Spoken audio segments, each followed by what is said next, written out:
আজকে শেয়ার করব ভিন্ন স্বাদের একটি রেসিপি, যেটা হয়তো এর আগে কেউ কোনো দিন ট্রাই করনি। আজকে এই মিষ্টি কুমড়োর রেসিপি রান্না করে যাকে খাওয়াবেন সেই আপনার রান্নার প্রশংসা করবে, কারণ এটা অনেক টেস্টি হয়। তো আমার মিষ্টি কুমড়োগুলো স্লাইসভাবে কাটা হয়ে গেছে। এবার একটা পাতিলে এটাকে দিয়ে সামান্য পরিমাণে জল দিয়ে এটাকে সেদ্ধ করে নেব। এমনভাবে সেদ্ধ করে নেব যাতে জলটা মিষ্টি কুমড়োর সাথে খুব ভালোভাবে মিশে যায়। তো মিষ্টি কুমড়োগুলো সেদ্ধ হয়ে গেছে। এবার আপনারা চাইলে একটা ম্যাশারের সাহায্যে ম্যাশ করে নেবেন। তো আমি এখানে গ্লাসের সাহায্যে এটাকে খুব ভালোভাবে ম্যাশ করে নিলাম। এবার একটা বাটিতে এটা ম্যাশারের যে মিষ্টি কুমড়োটার ম্যাশার করেছি সেটা ড্রটা এখানে দিয়ে দিলাম। এরপর একটু কাঁচা লঙ্কা কুচি, এরপর একটু পেঁয়াজ কুচি, একটু জিরে গুঁড়ো, একটু রসুন বাটা, একটু আদা বাটা, একটু গরম মশলা গুঁড়ো,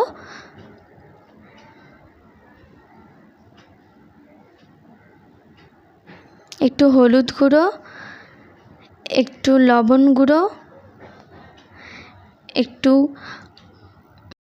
এবার একটু স্বাদ পরিমাণ মতো আপনারা যেহেতু চান চিনি দিতে পারেন।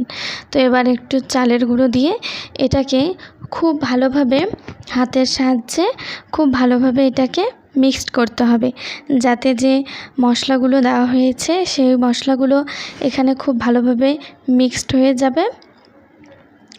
আর এমনভাবে ভালোভাবে মাখতে হবে যাতে খুব সুন্দরভাবে একটু মিক্সড হয়ে যায়।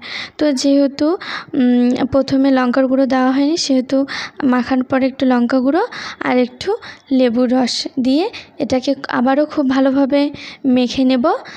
তো এরপর ব্যাটারটা ড্রটা তৈরি হয়ে গেছে। এরপর একটা চামচের সাহায্যে কাবাবের শেপে আপনারা শেপ দিয়ে নেবেন। তো এই মিষ্টি কুমড়োর কাবাবটা একবার ঘরে তৈরি করে খেয়ে দেখবেন। এটা একবার খেলেই আপনাদের বারবার খেতে মন চাইবে, আর যাকে খাওয়াবেন সে আবারও আপনাকে এটা বানিয়ে খাওয়ার জন্য রিকোয়েস্ট করবে। এটা একটা অন্যতম নতুন স্বাদের একটা রেসিপি, যেটা অত্যন্ত সুস্বাদু হয়। বাড়িতে কোনো অতিথি আসলে হাতের কাছে কিছু না থাকলে এরকম মিষ্টি কুমড়ো থাকলে এভাবে একটা হাতের মতো শেপ দিয়ে কাবাব তৈরি করে খাওয়াবেন, দেখবেন আপনার প্রশংসায় সে পঞ্চমুখ হবে। তো এটাকে খুব ভালোভাবে চামচের সাহায্যে খুব ভালোভাবে কাবাবের আকারে শেপ দিয়ে নিচ্ছি। আর এটা একটু খুব নরম হয়, তো আপনারা একটু আস্তে আস্তে খুব ভালোভাবে করার চেষ্টা করবেন, যাতে খুব ভালো মতো আপনারা শেপটা দিতে পারেন।